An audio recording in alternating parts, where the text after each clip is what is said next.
In this problem, we have a rigid pendulum that's made up of a thin rod of uniform mass density pivoted at its end. It's got a mass of 10 kilograms and a length of 1 meter. And we see that we have this point mass of mass equals 5 kilograms coming in at 15 meters per second.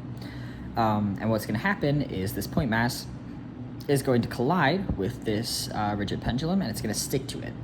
And it's going to transfer some energy, and then it's going to make it swing upwards, and we're going to try to find the final angle of the swing.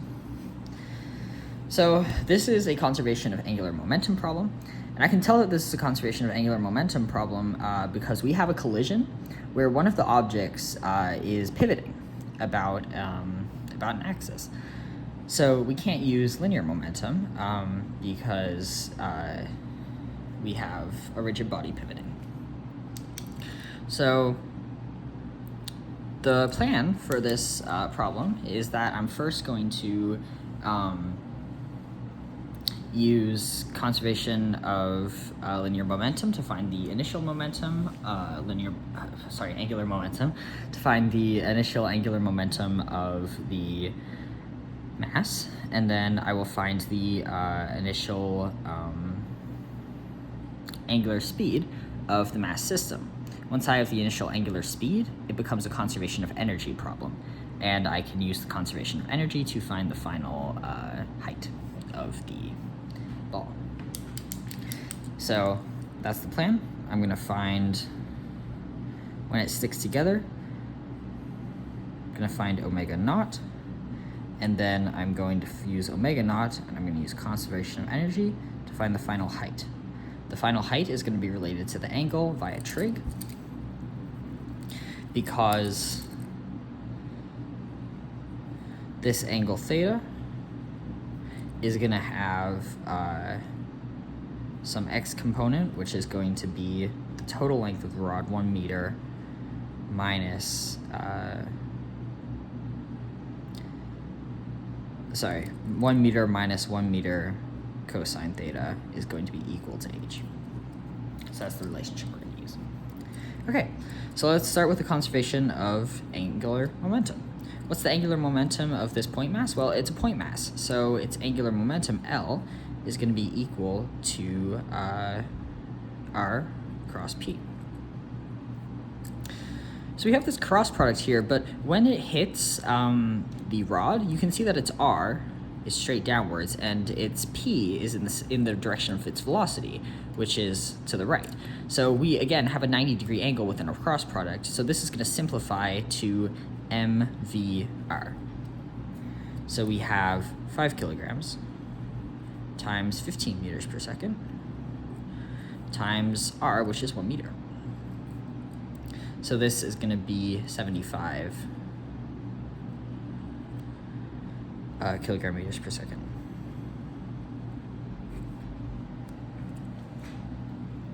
That's the angular momentum of the mass. So the second thing to do is use conservation of angular momentum. But first, we have to find the moment of inertia of this compound system, because when the mass hits the bottom of the rod and sticks to it, it becomes part of the system, and it's not negligible. It has mass, so it's going to be acting as a point mass.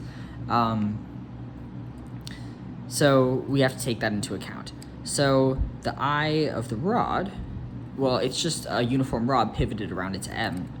So that's going to be 1/3 ml squared, which is going to be 1/3 times 10 kilograms times 1 meter squared, which is just 3.3 kilogram meters squared. Okay. I point mass. Well, the moment of inertia of a point mass at some radius r is just mr squared. So the radius of the point mass is going to be ml squared, because the distance r is l, and that's going to be 5 kilograms times 1 meter squared, or 5 kilogram meters squared. So I total is equal to 8.3 kilogram meters squared. So now we can use conservation of angular momentum, and we can say that the initial angular momentum of the entire system is the final angular momentum of the total system. Oh, that is linear momentum. The initial angular momentum is just the angular momentum of the mass, because that's the only thing that's moving. And we solved for that. That was 75 kilogram meters per second. And the initial angular momentum of the rod is nothing, because it's not moving. So this is equal to the final angular momentum of the compound system, which is going to be I, which we solved for, that was 8.3, times omega f, which I've actually called omega naught, so I'll call that when I solve for it here. So I've somehow lost my calculator. There it is. Not quite sure how it got over there, but no worries. We're going to plug this into the calculator. 75 divided by 8.3. That is actually 9.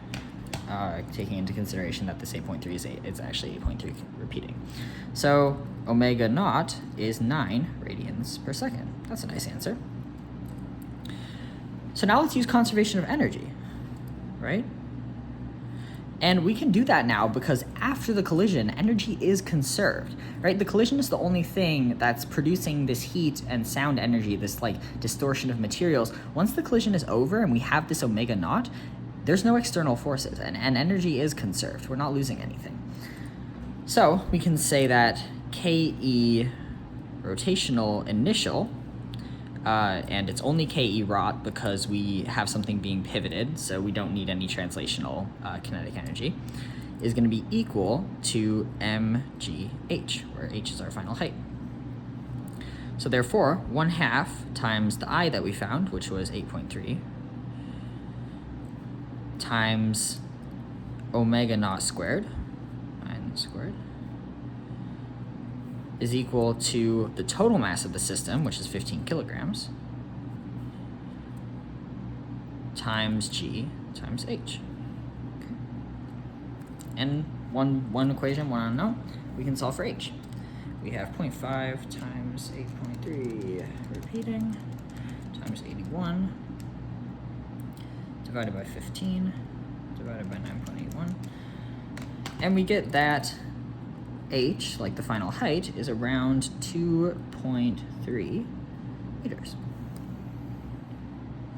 So actually, our theta is big. Oh man, this tells us something really important. So, okay, I didn't plan this out because I just made these questions and then did them. So it's actually kind of a miracle that this is the only one that didn't work out perfectly. But if I were to have found an h that made some amount of physical sense, I would have plugged it into this equation, right? I would have said that h, my fifth step, after finding 2.3 meters, would have been that h 2.3 is equal to cosine theta times, or pardon me, 1 minus cosine theta. But this makes no sense because the absolute minimum that cosine theta can be is -1, right? It's a cosine graph. It's a trig function. Its range is from -1 to 1. So even if cosine theta is at its absolute minimum and is -1, 1 minus cosine theta is still just 2. So this equation is actually impossible. It can't happen. Well, does that mean that we broke the physics? No.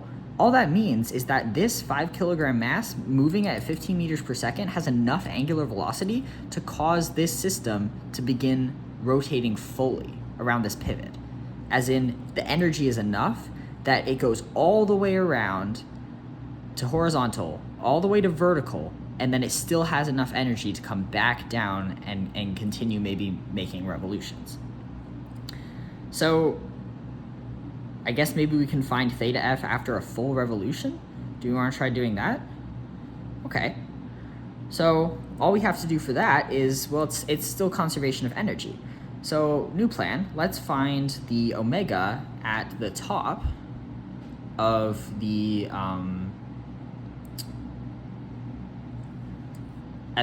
revolution when it's facing straight up, and then we can use conservation of energy to hopefully find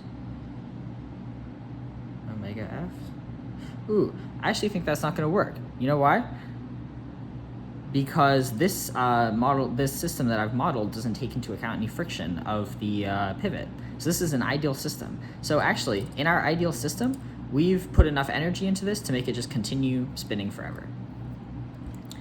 All right, so I guess that's a not very satisfying answer, but that is the answer to this question. The answer is theta final equals nothing because it spins fully. Okay, but this is how you would find the answer. This would be step 5 if I had come up with a less shoddy problem.